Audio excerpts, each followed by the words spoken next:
မော်တာတစ်လုံးကိုပြုတ်ပြင်ပြီးလို့ပဲဖြစ်ဖြစ်အဟောင်းကိုပြန်သုံးခါနီးမှာပဲဖြစ်ဖြစ်ထွက်လာတဲ့ဝါယာကြိုး6ချောင်းလုံးကအယောင်တူနေပြီးဘာသာသားမှမပါလာရင်ဘေဂျိုးကဘာလဲဆိုတာမသိတော့ပဲစမ်းရခတ်ဖူးကြမှာပါ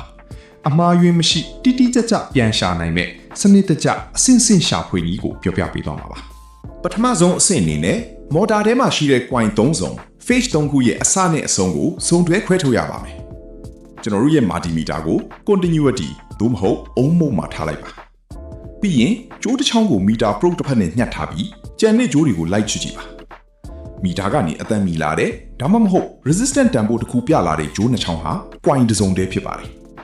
ဒါကိုစုံတွဲ1 2 3ဆိုပြီးတိတ်အမဲလေးတွေနဲ့အုပ်စု3စုအရင်ခွဲပြီးမှတ်ထားလိုက်ပါအခုဆိုရင် coin 3စုံထွက်လာပါပြီ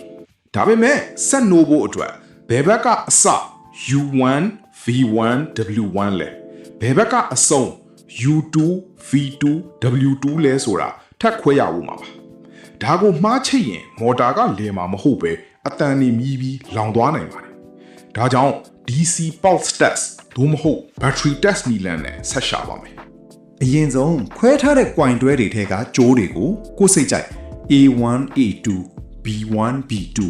C1 C2 ဆိုပြီးယာယီနာမည်ပေးလိုက်ပါပြီးရင်ကျွန်တော်တို့ရဲ့ multimeter ကို DC milliampere သို့မဟုတ် DC millivolt စနစ်မှာထားပါမီတာရဲ့အပေါင်းနီကို A1 မှာချိတ်အနှုတ်မဲကို A2 မှာချိတ်ထားလိုက်ပါပြီးရင်9 volt 9 volt battery ကတစ်လုံးယူပါ coin ဒုတိယတစ်စုံဖြစ်တဲ့ B1 မှာ battery ရဲ့အပေါင်းကိုတို့ထားပြီး B2 ကိုတော့ battery အနှုတ်နဲ့တွားတို့ခန်းနီခဏလေးပဲတို့ပြီးပြန်လွတ်လုပ်ကြည့်ပါအဲ့ဒီလိုတိုးလိုက်တဲ့အချိန်မှာ A coin မှာချိတ်ထားတဲ့မီတာကိုကြည့်ပါ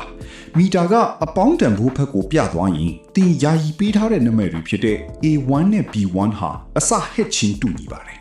တကယ်လို့မီတာကအနှုတ်တန်ဖိုးဖမ်းမှာခုန်ပြသွားရင်တော့ဘက်ထရီချိတ်ထားတဲ့ B ကြိုးကိုပြောင်းပြန်လှန်ရပါမယ်အပေါင်းပြတဲ့အထိကြိုးပြောင်းပြီးရှာပေးပါဒီနီလန်အတိုင်းပဲ C coin ကိုလည်းမီတာနဲ့ချိတ်ပြီး B coin ကနေဘက်ထရီနဲ့ပစ်ဆန်ပြီး polarity တူညီတဲ့အစအဆုံး U1 V1 W1 နဲ့ U2 V2 W2 တွေကိုတိတိကျကျခွဲထုတ်သွားလို့ရပါတယ်အခုဆိုရင်တော့စာသားလည်းမပါအယောင်လဲတူတဲ့မော်တာကြိုးတွေကိုဘာအန်ရယ်မှမရှိပဲစနစ်တကျခွဲထုတ်ပြီးသွားပြီဖြစ်လို့ Star Delta ဖြစ်ဖြစ် Direct Online ဖြစ်ဖြစ်စိတ်ချလက်ချချိတ်ဆက်နိုင်ပါပြီဒီလိုလက်တွေ့ကြတဲ့လျှက်စစ်နည်းပညာဗဟုသုတတွေကိုအမြဲလေ့လာဖို့ like and follow လုပ်ထားဖို့မမိနဲ့ဦးနော်